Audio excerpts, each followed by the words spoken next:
Dalam nama Bapa dan Putra dan Roh Kudus. Salam berkat penuh rahmat. Mutiara sabda kita hari ini, Jumat tanggal 8 November tahun 2024, diambil dari kitab Lukas bab 16 ayat 1 sampai dengan 8.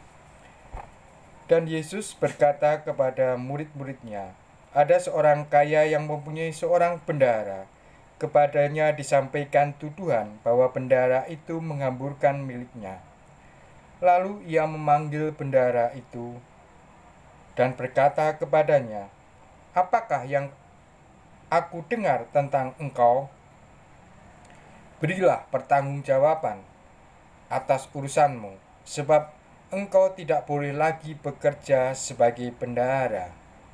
Kata bendahara itu di dalam hatinya, apakah yang harus aku perbuat? Tuanku memecat aku dari jabatanku sebagai bendahara. Mencangkul aku tidak dapat, mengemis aku malu. Aku tahu apa yang akan aku perbuat, supaya apabila aku dipecat dari jabatanku sebagai bendahara, ada orang yang akan menampung aku di rumahnya. Lalu ia memanggil seorang demi seorang yang berhutang kepada tuannya. Katanya kepada yang pertama, berapakah hutangmu kepada tuanku? Jawab orang itu, 100 tempayan minyak. Lalu katanya kepada orang itu, inilah surat hutangmu. Duduklah dan buat surat hutang lain, sekarang juga 50 tempayan. Kemudian ia berkata kepada yang kedua, dan berapakah hutangmu? Jawab orang itu, 100 pikul gandum. Katanya kepada orang itu, inilah surat hutangmu.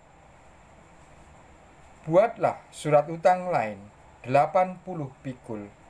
Lalu tuan itu memuji bendahara yang tidak jujur itu, karena ia telah bertindak dengan cerdik. Sebab anak-anak dunia ini lebih cerdik terhadap sesamanya daripada anak-anak terang. Demikianlah sabda Tuhan. Terpujilah Kristus. Bapak, Ibu, dan saudara-saudara yang terkasih di dalam Tuhan Yesus, kenyataan hidup seringkali tak seindah mimpi-mimpi kita.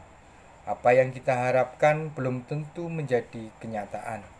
Justru tantangan yang berusaha kita hindari seolah-olah datang sebagai tamu yang tak diundang. Masalah-masalah hidup bertubi-tubi datang menghampiri kita. Wujudnya bisa berupa sakit, penyakit, masalah keuangan, masalah keluarga, bahkan kejahatan yang kita alami sebagai mimpi buruk. Mungkin juga kita mengalami krisis kepercayaan. Teman yang kita percaya tega mengkhianati dan menjatuhkan diri kita demi sebuah kekuasaan dan harta. Sebab anak-anak dunia ini lebih cerdik terhadap sesamanya daripada anak-anak terang. Lukas bab 16 ayat 8. Dalam situasi seperti ini, masihkah kita sanggup berdiri kokoh di atas iman kita? Atau kita hanyut dalam arus tantangan zaman ini? Pegangan hidup kita yang utama adalah Tuhan Yesus sebagai batu karang yang kokoh. Ia tak pernah meninggalkan kita dalam perjuangan kita di dunia ini. Kita selalu diharapkan berjalan dalam iman, pengharapan akan hidup kekal. Kita tak pernah akan dikecewakan. Itulah harta kita yang sesungguhnya, lebih daripada apapun yang ada di dunia yang sedang berlalu ini.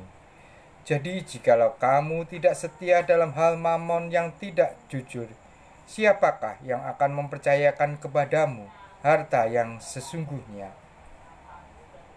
Lukas bab 16 ayat 11. Demikian mutiara sabda kita hari ini. berkat Tuhan selalu menyertai kita. Amin.